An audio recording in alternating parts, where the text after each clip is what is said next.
দেব না। এরা বাড়িতে বাড়িতে যায়া মহিলাদেরকে নানা রকম পরামর্শ দিচ্ছে। আমাদের সরল মহিলারা হয়তো বিশ্বাসও করতে পারতেছে, তাই না? তাই অনুরোধ করবো সেদিক থেকে আপনারা খেয়াল রাখবেন, অবশ্যই খেয়াল রাখবেন। রাজনীতি করবে অসুবিধা নাই, আমরা যেরকম রাজনীতি করি তারা ওপেন মাঠে আসুক, অসুবিধা নাই। তো ইসলামকে ব্যবহার করে না, ইসলামকে ব্যবহার করে কোনো রাজনীতি চলবে না। যাই হোক, আমার অনেক বক্তব্য বলে ফেলেছি, নামাজের সময় হয়েছে, পরবর্তীতে আপনাদের সাথে আবার দেখা হবে। অবশ্যই আপনাদেরকে নিয়ে আমি আরো কথাবার্তা বলবো। আপনারা আমার উপরে আস্থা রাখেন, আপনারা ধানের শীর্ষে নির্বাচিত করেন। আমি একটা সিংহশ্রীকে একটা আদর্শ সিংহশ্রী ইউনিয়ন হিসেবে আমি রূপান্তরিত করতে চাই।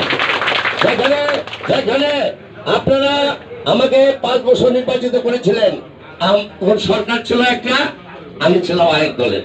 আমি কিন্তু আমার মন মতে আপনাদেরকে সেবা করতে পারি নাই, এটা স্পষ্ট, আপনারাও জানেন।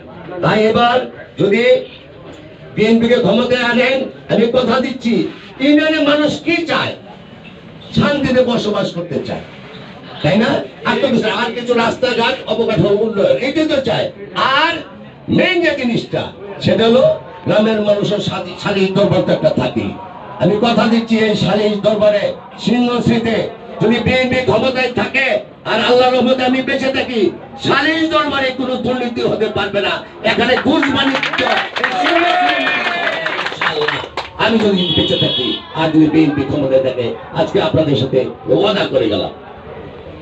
যাই হোক, আমি বক্তব্য দীর্ঘায়িত করবো না। আপনারা সবাই ভালো থাকেন, আপনাদের সবার এই মঙ্গল কামনা করছি এবং দীর্ঘায়ু কামনা করছি, দীর্ঘায়ু কামনা করছি। আগামী নির্বাচনে অবশ্যই তাদের শীর্ষের ভোটকে আমি আমার সংক্ষিপ্ত বক্তব্য শেষ করছি।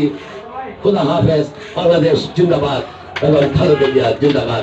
আসসালামু আলাইকুম ওয়া রাহমাতুল্লাহি ওয়া বারাকাতুহু।